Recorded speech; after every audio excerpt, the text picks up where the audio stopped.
কোনোবা এজন বহিৰাগত ঠিকাদাৰ MP আগৰৱাল নে MP আগৰৱালা আমি তেওঁৰ নাম নাজানো ভালদৰে, কিন্তু এটা কথা আমাৰ মাইণ্ডছেটত সোমাই গৈছে এতিয়া যে এই যিখন নদী খনন কাৰ্য চলালে এইখন আপুনি কোনটো এষ্টিমেট বা কেনেকুৱা ধৰণে আপুনি কি চিন্তাত আপোনালোকে চৰকাৰৰ লগত একত্ৰিত হৈ এই নদীখনৰ খনন কাৰ্য চলালে।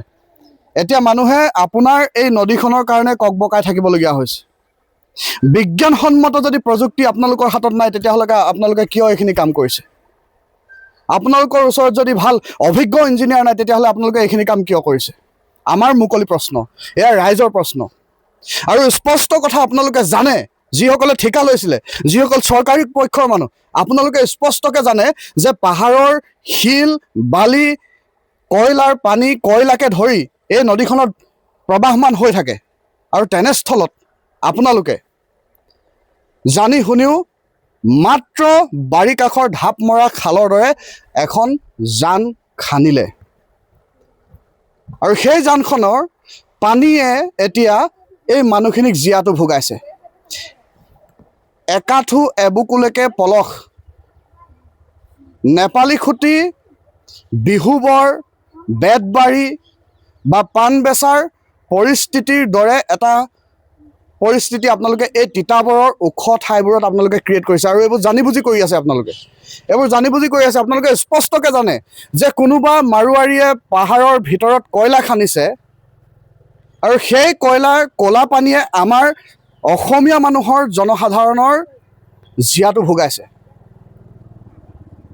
আমি স্পষ্টকৈ কৈছোঁ, খুব কম সময়ৰ ভিতৰত এই মানুহখিনিৰ সমস্যা সমাধান হ'ব লাগে, নহ'লে আমি কম দিনৰ ভিতৰত ইয়াৰ ৰাইজক একত্ৰিত কৰি, বেকাজানবাসী ৰাইজক একত্ৰিত কৰি কিন্তু আপোনালোকক জবাবদিহি সন্মুখত কৰিবলৈ বাধ্যত পেলাম। আপোনালোকক ঘৰ ঘেৰাও কৰা হ'ব, অজন্তা নেওগ বাইদেউ আপোনাৰ ঘৰ ঘেৰাও কৰা হ'ব, আপোনাৰ অফিচ ঘেৰাও কৰা হ'ব।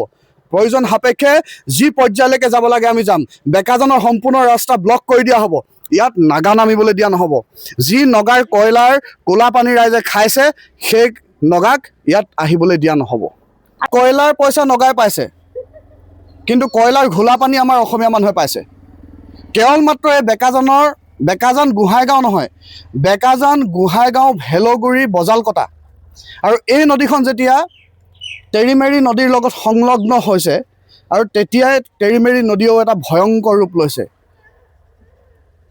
গতিকে আপোনালোকে ৰাইজৰ লগত সিদ্ধান্ত নকৰি, ৰাইজৰ কথা চিন্তা নকৰি, ৰাইজৰ বিষয়ে চিন্তা নকৰি আপোনালোকে এক ভেকু ভাওনা ৰচিছে। আৰু এই ভেকু ভাওনা হয়তো কিছুমান ব্যক্তিগত কোম্পানীৰ ঠিকাদাৰৰ পকেট লাভৰ কাৰণে, আপোনালোকৰ মুনাফা লাভৰ কাৰণে। আপোনালোকে সাজু হৈ থাকক। আমি সকীয়াই দিছোঁ যে কম দিনৰ ভিতৰত আপোনালোকে আন্দোলনৰ সন্মুখীন হ'বলৈ আপোনালোকে প্ৰস্তুত থাকক। আপোনালোকে মাথাউৰি নিৰ্মাণ কৰিছে, এইটো হেঁতে যিটো মাথাউৰি মই ওপৰলৈ উঠি দেখাইছোঁ,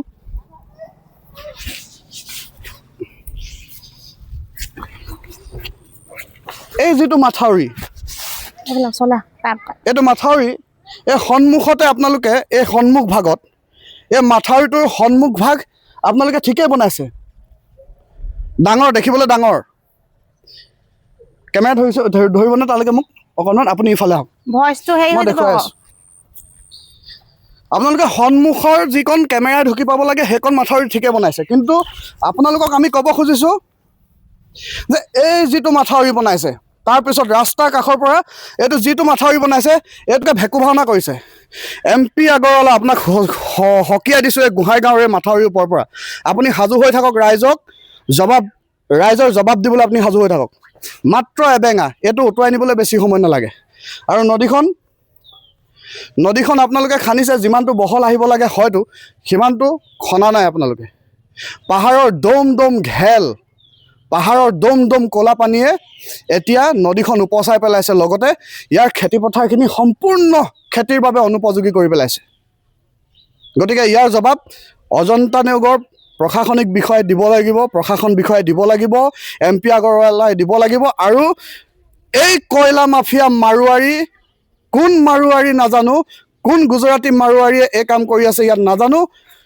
এতিয়া আমি ইয়াৰ পৰা যদি লক্ষ্য কৰোঁ, পাহাৰৰ ওপৰত এটা ডাঙৰ ভূমিস্খলনৰ দৰে এটা বগাকৈ এডোখৰ চিম্বল দেখা পায়। আৰু আমি জানিব পাৰিছোঁ যে তাত আৰু পাহাৰ খহু খহু অৱস্থা হৈ আছে, আৰু সেই পাহাৰ যেতিয়া খহি যাব তেতিয়াহ'লে আমাৰ ইয়াত নেপালী খুঁটিৰ দৰে পৰিস্থিতি হ'বলৈ বেছি সময় নালাগিব। অজন্তা নেওগ বাইদেউক আমি ক'ব খুজিছোঁ যে আপুনি তিতাবৰ সমষ্টিৰ পৰা বেকাজানক কাঢ়ি আনি ৰাইজৰ আন্দোলনকো আপোনালোকে অৱজ্ঞা কৰি আপোনাৰ বুকুৰ মাজলৈ টানি লৈ গৈছিলে। গোলাঘাট সমষ্টিলৈ এই বেকাজানবাসী ৰাইজক টানি লৈ গৈছিলে।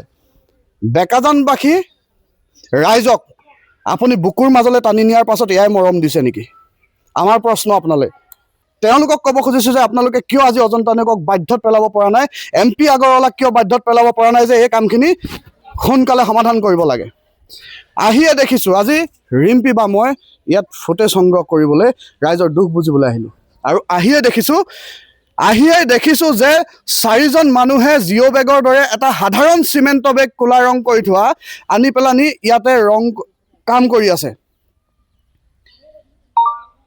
কিন্তু সপ্তাহৰ মূৰত বোলে এদিনহে কাম কৰিবলৈ আহে। আমি জানিছোঁ যে সপ্তাহৰ মূৰত এদিনহে কাম কৰিবলৈ আহে, কিন্তু এতিয়ালৈকে মানুহে 12বাৰতকৈ ওপৰত সন্মুখীন হৈছে, এই বানপানীৰ সন্মুখীন হৈছে। গতিকে ভেকু ভাওনা আপোনালোকে বন্ধ কৰক। আমি স্পষ্টকৈ কৈছোঁ, ভেকু ভাওনা বন্ধ কৰক। আপোনালোকে অনতিপলমে এই কামখিনি সমাধান কৰিবলৈ আগবাঢ়ি আহক, নতু আপোনালোকে ৰাইজৰ ব্যাপক গণ আন্দোলনৰ সন্মুখীন হ'বলৈ বাধ্যত পৰিব। সেইটো স্পষ্টকৈ সকীয়াই দিছোঁ। কলিজাত দম থকাৰ কাৰণে আজি অন কেমেৰা কৈছোঁ, কোনো কয়লা গাড়ী এফালে পাৰ হ'বলৈ দিয়া নহ'ব। লাগিলে প্ৰয়োজন সাপেক্ষে আমি মৰি যাম, কিন্তু যুঁজিম। সেইটো স্পষ্টকৈ কৈছোঁ।